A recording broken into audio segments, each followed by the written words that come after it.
Since we're descending into the dungeon, it's now time to start up the adventure board.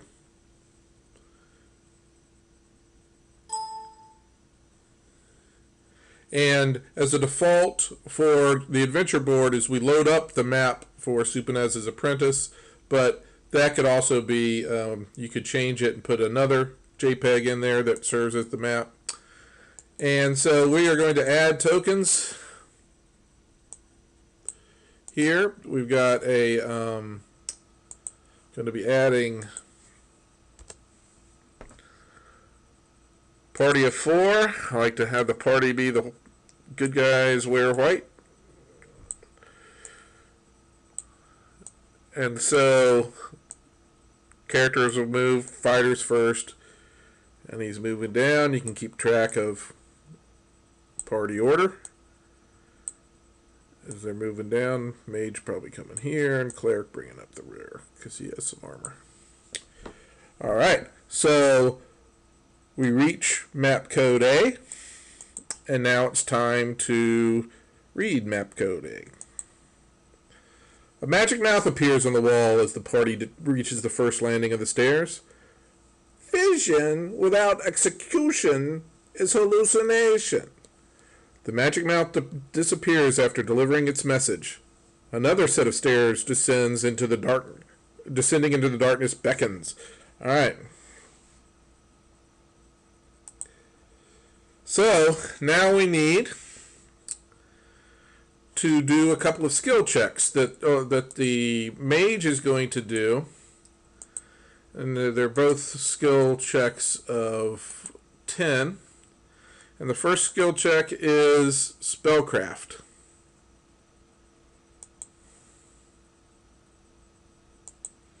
It's a knowledge-based skill.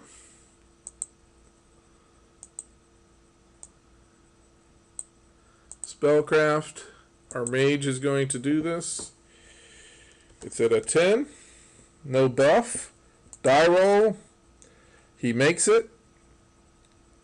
And no pips.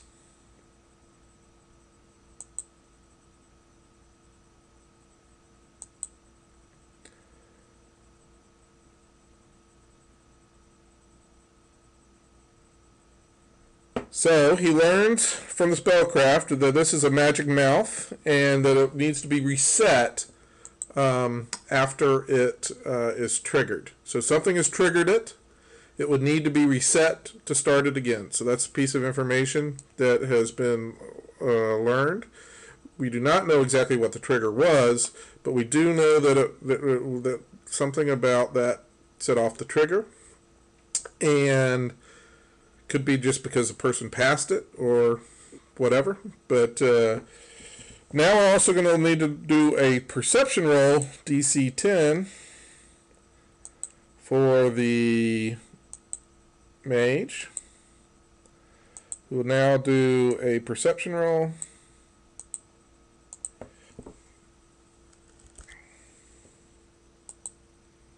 Makes it and actually gets a pip and goes up. Now this is party that's actually the party genericus. I'm showing this right now. I'm not gonna do the complete adventure. I actually was doing that originally and realized it was just too long and cumbersome once you get into the real detailed parts of the adventure. So right now I'm just showing how to do skill checks using this party. Instead, we're going to have a more summative approach, as I'm about to show you here, of exactly what happens at each stage.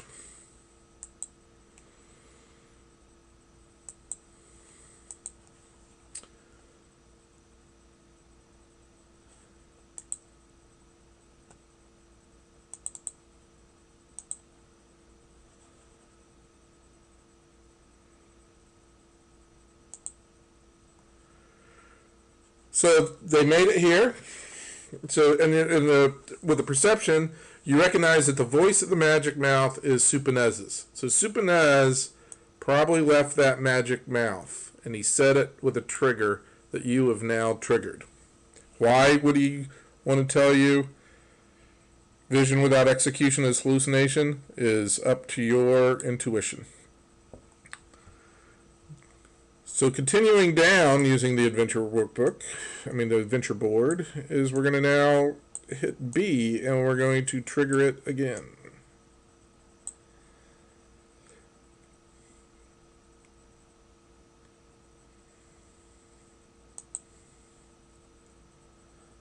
Another magic mouth appears on the wall at the second landing. The shores of destiny are bleached with the bones of those that with victory in sight laid down and died. Again, the magic mouth disappears. More stairs descend further into the depths below Suponez's tower. Now we're going to do, even though we already gained this information, it now is something that can create a pip for the other members of the party. And so we are going to perform skills. We're going to want to do a group skill roll, but the way the program functions right now is suboptimal. But so you have to pick a party member, but when you get to this stage, and we're going to do the perception roll. Oh, no, actually not. We're going to do the spellcraft roll. And so we're going to go 10 here. You go to group roll. And when you're going through with the group roll, you can see, well, for a group thing of 10 with a 7, well, our fighter doesn't make it. So and he rolls a pip roll, but he gets no pips. So you have to click on the no pip awarded there. Scout actually has ability modifier of 3, and he does make that, and he would get a pip. Then the cleric has a modifier of 1, and he would get no pips because he doesn't make the roll, nor would his pip roll even do anything for him.